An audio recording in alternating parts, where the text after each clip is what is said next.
Can't believe I'm even humoring this conversation, but it is the off-season. Free agency and summer league haven't started yet. So, what if the Sacramento Kings went after Kevin Durant in a trade? Even if it could happen, I'm going to tell you why it would absolutely decimate the future of the Sacramento Kings. It's all right here on the Locked On Kings podcast. You are Locked On Kings, your daily Sacramento Kings podcast. Part of the Locked On Podcast Network, your team every day. And now, ladies and gentlemen, it is that time. Time for another episode of Locked On Kings. Hello and welcome into Locked On Kings, your podcast hub for Sacramento Kings coverage all regular season and, of course, all off season. My name is Matt George. I have the privilege of being your host here. I'm a sports producer and reporter at ABC 10 News in Sacramento. And we're taking a little bit of a break from, I guess, reality, although that's not entirely fair because there is technically a possibility that the Sacramento Kings could go out and trade for Kevin Durant. Adrian Wojnarowski said recently that if the Brooklyn Nets were to trade Kevin Durant, he doesn't have a no trade clause in his contract. He doesn't really have a choice where he goes. Now, I imagine someone with the established persona or the prestige of Kevin Durant, right? I imagine that the Brooklyn Nets are going to want to work with him as much as possible to make sure both sides are happy. But in the end, the Brooklyn Nets technically could trade him wherever they get the best package. But we're going to return, don't you worry, we're going to return to legitimate Sacramento Kings off-season talk.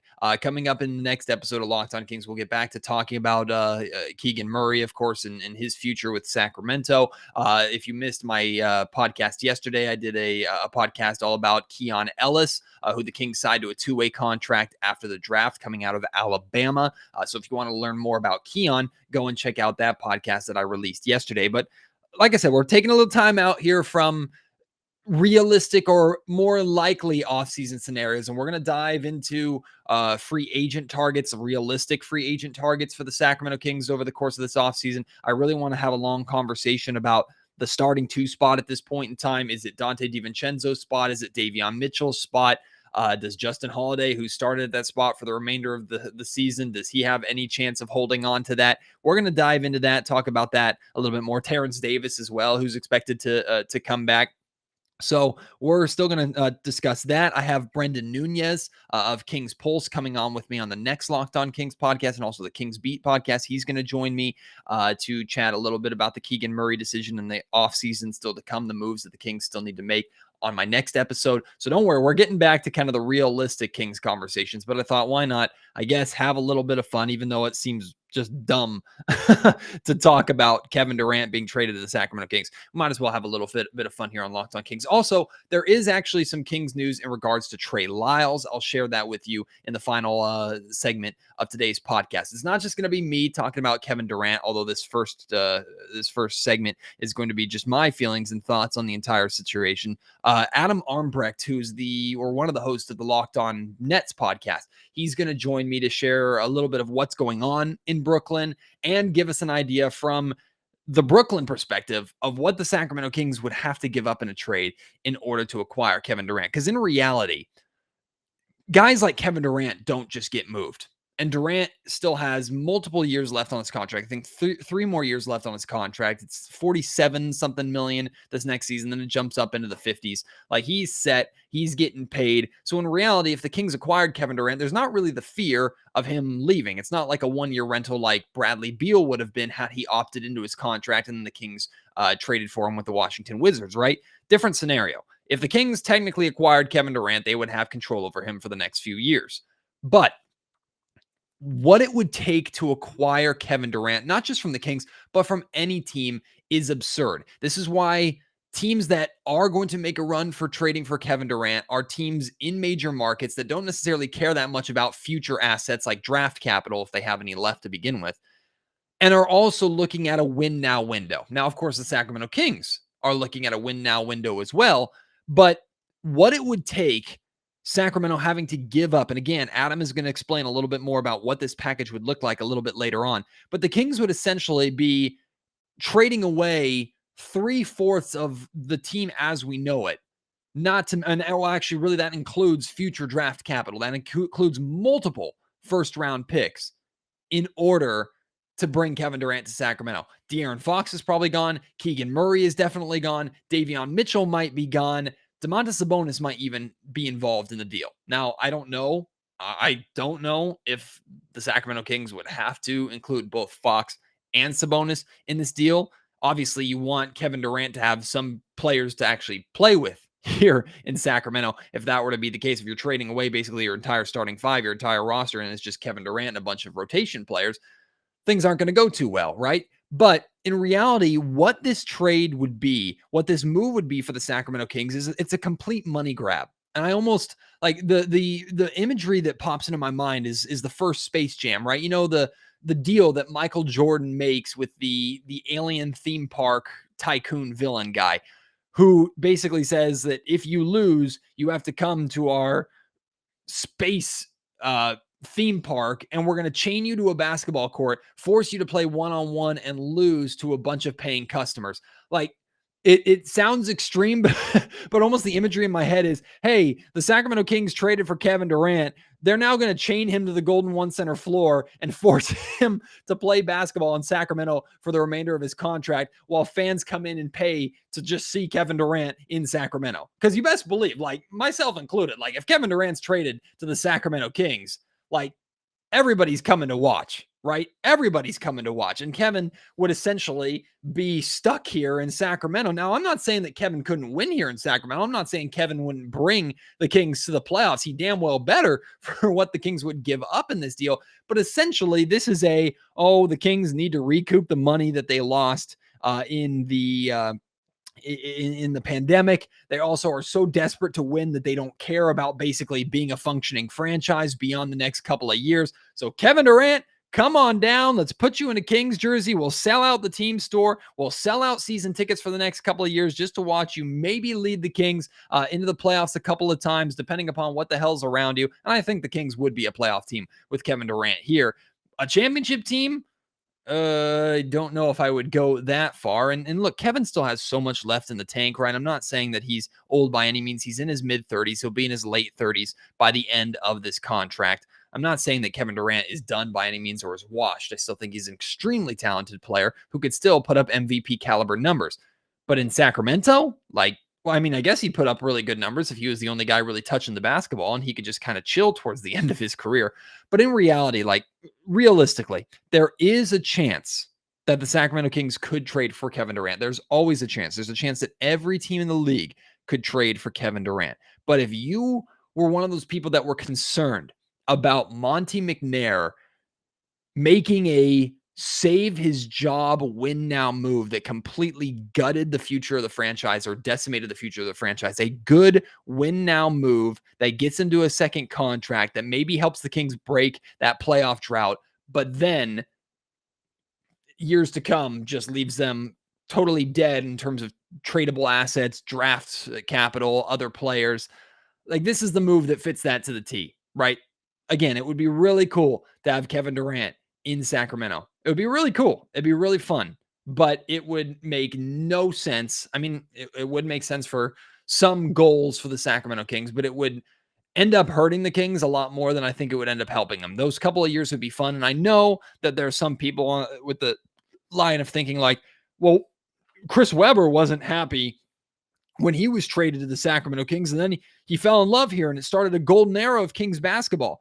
Yes, technically that could happen again, but I think we need to stop, as much as we love Chris Webber, as much as we love that golden era, I think we need to stop hanging our hat on that a little bit. We need to stop hoping that every single free agent or every single player who's a star who comes to Sacramento is going to end up falling in love with the place here. And I know we love Sacramento. We love this fan base. This fan base is unique, and there are a lot of players who come here to Sacramento and end up loving it here.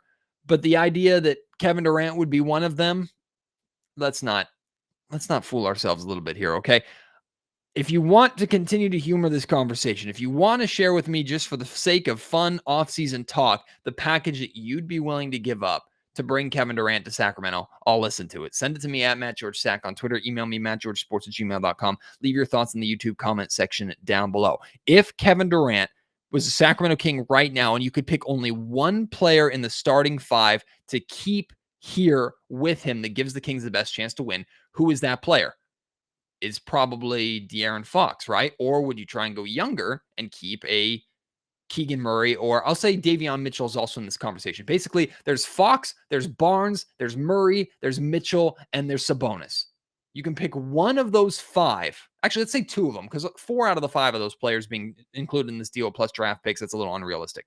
2 of those 5 players, and they can't both be Fox and Sabonis, that you can keep with Kevin Durant here in Sacramento. I think it's probably De'Aaron Fox and maybe Keegan Murray.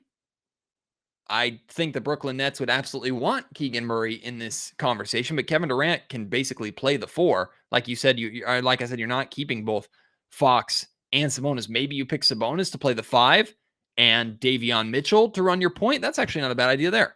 Davion Mitchell, you pick Davion Mitchell, you pick Domantas Sabonis. You have Mitchell blank Durant blank Sabonis, or Mitchell blank blank Durant Sabonis, and Fox is gone. Keegan Murray is gone. Harrison Barnes is gone in this deal, as well as a bunch of future draft capital.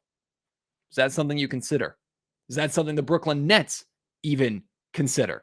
Well, to help answer that question, coming up next, I'm going to be joined by Adam Armbrecht of the Locked On Nets podcast. He's going to give us an update on really what's happening in Brooklyn. He's going to share with us the kind of package in his mind the Kings would have to put together to even start the conversation of trading for Kevin Durant. And he'll talk to us a little bit about whether or not Kevin Durant would be happy in Sacramento. If he was traded to Sacramento, would he give his all here, or would he be a pouting all-star at the end of his career? I should say superstar at the end of his career, who literally wants to be probably anywhere else. I'll talk to Adam about that. Some of his answers might surprise you a little bit after I tell you about Rock Auto. Great sponsor here of Locked On Kings. Great place to buy your car parts, auto parts, any parts that you need. Save yourself time and money by going on rockauto.com. There's so many makes and models of vehicles out there right now, so many parts that you need for each one of these cars. And instead of going to your chain auto parts store or dealership where they have their part at that one set price point, that one set brand, you have no freedom, no power, no negotiation, nothing like that. Instead of going for that, you can save yourself money and have variety to choose from at rockauto.com. 30, 50, or even 100% more savings on Rock Auto than anywhere else. Honda Odyssey fuel pumps, for example, are like $353 from your chain auto parts store, $216 at Rock Auto. They're a family business serving do-it-yourselfers for over 20 years, and their prices are reliably low for every single customer. They have everything you can need: brake parts, tail lamps, motor oil, even new carpet, and more. Go to rockauto.com right now. See all the parts available for your car or truck. Write Locked On in there "How did you hear about us" box so they know that we sent you. Amazing selection, reliably low prices, all the parts your car will ever need. rockauto.com. Joining me right now to help prove a point, Adam Armbrecht, one of the hosts of the Locked On Nets podcast. And Adam, first and foremost, what in the world is going on in Brooklyn? Nothing but smooth sailing, Matt. That's as clear as it could be. Listen, obviously, it's been a very quickly evolving offseason for the Brooklyn Nets. I think that both sides, both organizationally and then on Kyrie Irving's side of things, were willing to explore the extremes of all options. Had there been a bigger market, if it was possible to get Kyrie Irving to the Lakers, as it was maybe speculated, perhaps something could have gone on. There's also been information that says they went through the mechanics of some finer details in the language of the contract, some incentive-based opportunities there as well. And now on the back end of it, it's regarded as good faith negotiations. They couldn't quite get there, so he opts in. He gets the nearly $37 million, fulfills the remainder of the contract, and I think pushes a pause on these conversations and gives both sides some opportunity to take a breath and see if you can't revisit it a little bit down the road. What is how salvageable is this situation for the Brooklyn Nets to where they can go into next season still with Kyrie and KD on their roster together, and the expectation that that's not just going to be a short-term Band-Aid? Yeah, I think the one caveat you have in this is Ben Simmons. These three players never got on the court together at the end of last year. So what it looks like at the start of the season, what other moves the Brooklyn Nets make this offseason, that'll give you the sample size. And that's why I think while Nets fans rejoice retaining Kyrie Irving, even simply for the fact that it means maybe not losing Kevin Durant. As you work through the season, if it doesn't look like things are working out for any number of reasons, injury, production, or otherwise, trade deadline will loom large, and you could hear some of these narratives start to bubble up again. If you're trading a player like Kevin Durant, and Adam, this is where I really need your insight on this.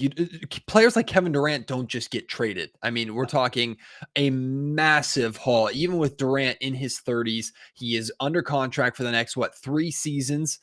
He is a extremely valuable commodity. And if a team like the Sacramento Kings are going to trade for Kevin Durant, which just sounds absurd to say, what is the package? Just give me a baseline idea of what you think this package even remotely looks like. Yeah, I mean, I think the most recent memory, and by the way, guys that he's going to be coming into this 2022 season starting at 42 and then escalating by 2025 to 53 million, north of 53 million on his contract. Um, Guys like this very rarely, I mean, anyone across the NBA landscape rarely gets traded with that much time still left on their contract. It sets a bad precedent for the league in general.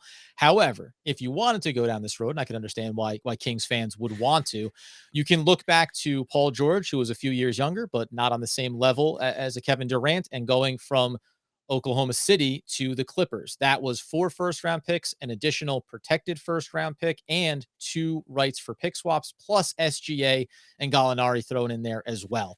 If that's your baseline, and I'm looking at the Kings roster, I'm telling you that we walk in and we immediately say, well, we'll take Keegan Murray. Thanks so much for that top 10 draft pick. We're also going to look across your roster and in this landscape assume that Kyrie Irving isn't on the Brooklyn Nets either. Maybe we want De'Aaron Fox, or we want you to sign and trade with a Dante DiVincenzo. Maybe we'll tell you we want Sabonis because he's still pretty young and only has a couple years left at a reasonable dollar amount. That's the starting point. Then we get into your draft picks and we tell you we'll take, because you can only trade every other season, we'll take 23, 25, 27, and 29 first round picks. And then we'll go from there. And that's where I think, from a Kings standpoint, yes, you'll have Kevin Durant on your team, but it's going to be, you want him, open it up and say, take whatever you desire, and we'll get Kevin Durant back in return. It's reasonable to want that, but it's unreasonable to set any type of expectation less than what I just laid out. Does Kevin Durant make your roster better? Absolutely. Does Kevin Durant also gut your roster in order to get him here through no fault of his own?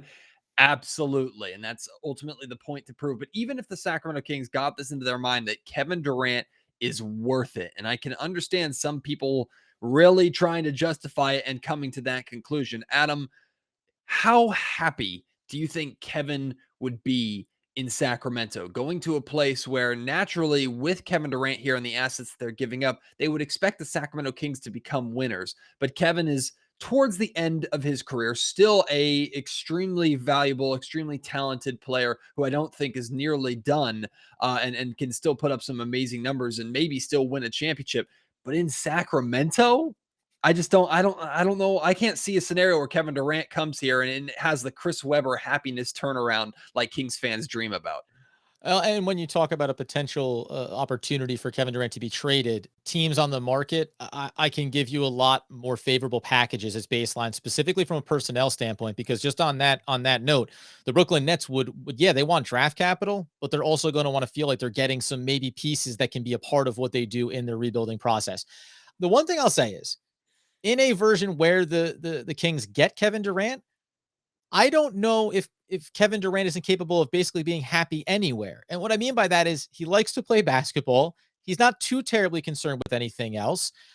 Even leaving from OKC, the motivations primarily there were about, I want to get to a place where I can win championships, right? And we all know right there, you lose to them and then you go over to the team that just beat you. But I think that was a part of it, right? I want to be able to check those boxes for myself. So I think he'd be content to finish off his career with the Kings and try to be competitive with them in California and attract some other players to get there. You wouldn't have to worry about Kevin Durant, the player or the personality. I think the bigger piece would be, do you have to worry about the team overall and what you have left to surround him with? As you say, at 34, 35, and working towards 40 years old, you've just recently gutted all of your ability to bring in and surround him with young talent. Well, if this wasn't the gap between the draft and the start of summer league and free agency, I wouldn't even humor this conversation. But here we are. It's the off season. Let's have some fun on a podcast. Adam, I appreciate your insight very much.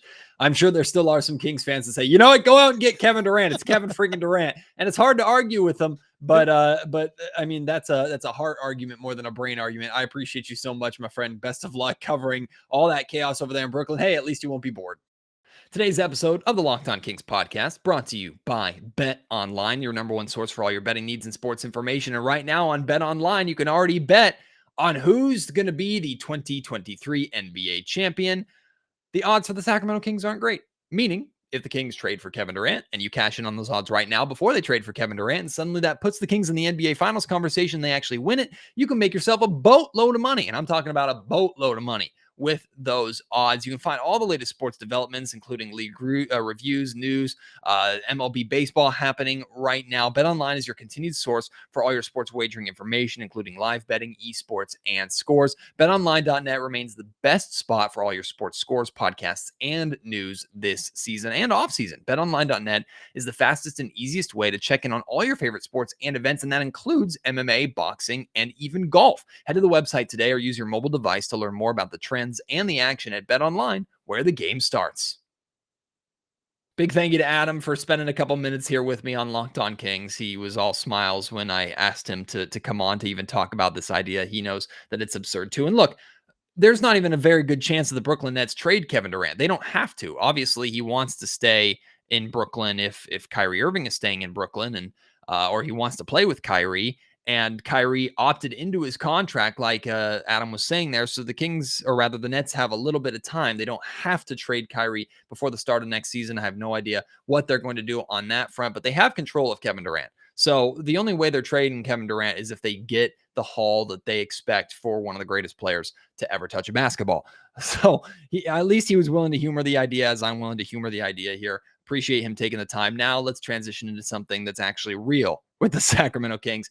And that's that according to James Ham and a league source that he heard from, the Sacramento Kings are expected to pick up the $2.6 million team option on Trey Lyles today. Really, really like that decision for the Kings. Honestly, it feels like a no-brainer of a decision for the Sacramento Kings. Trey Lyles, way more valuable, in my opinion, than the $2.6 million contract. Plus, the Kings have little to no depth really at that 4 spot to what I expect to be is going to be the backup for Keegan Murray. Maybe Trey Lyles has a chance to start on opening night if the Kings want to slowly incorporate Keegan into the starting lineup, although I think that would be a mistake. I think Keegan Murray, even before I've seen him touch a basketball in person, I think Keegan Murray should be the night one starter for the Sacramento Kings, of course. But Trey Lyles, his contract is extremely affordable, and he played very, very well for the Sacramento Kings. Now, today is the deadline for the Kings to issue this or accept this option. Again, $2.6 million. And it's not final that, at least at the time of this recording, it hasn't been finalized that the Kings are accepting this option. I'm just going off of James Ham's report from the Kings beat in ESPN 1320. But this, like I said, seems like a no-brainer of a decision for me. And Trey Lyles played very well for the Sacramento Kings. Had a pretty solid season overall if you combine both his numbers in Detroit and his numbers with the Sacramento Kings. But he played 24 games with the Kings after the trade deadline. He was part of the deal that sent Marvin Bagley to the Detroit Pistons. And the Pistons, by the way, issued their $7.5 million player option, or rather qualifying offer to Marvin Bagley to make him a restricted free agent. So I imagine Marvin is going to remain a Detroit Piston. If I had shown you a tweet that said that was going to be the qualifying offer and he was getting it from Detroit back when the Kings drafted him, I don't know how any of us would have reacted. That saga has been really weird, but best of luck to Marvin in Detroit. But for Trey Lyles and his time in Sacramento, 24 games, started 20 of them, averaged 10.6 points per game, also averaged about just shy of 6 rebounds, 5.6, also 1.3 assists. His shooting numbers pretty efficient, 49% from the field, 36 rounded up, 37% from three-point range, and a really good free throw shooter at 85% in his time in Sacramento. So Trey Lyles is someone who can come in off the bench for the Kings, can rebound the basketball, can space the floor, can provide some scoring when the Kings need it in that second unit. I think that 10 points per game might be close to the cap of the production scoring-wise you're going to get consistently out of Trey Lyles. If it's 8, 9, 10 points per game in a handful of minutes off the bench. He played about 23 minutes a game for the Sacramento Kings in the 24 games that he played with the Kings. He played around that 22-minute mark. I expect those minutes to go down a little bit, probably in the 16, 17, 18, 19 range. So if you can get 8 to 10 points per game scoring from Trey Lyles for that $2.5 million off the bench, I think it's an absolute no-brainer of a deal for the Sacramento Kings. So I'm happy to see,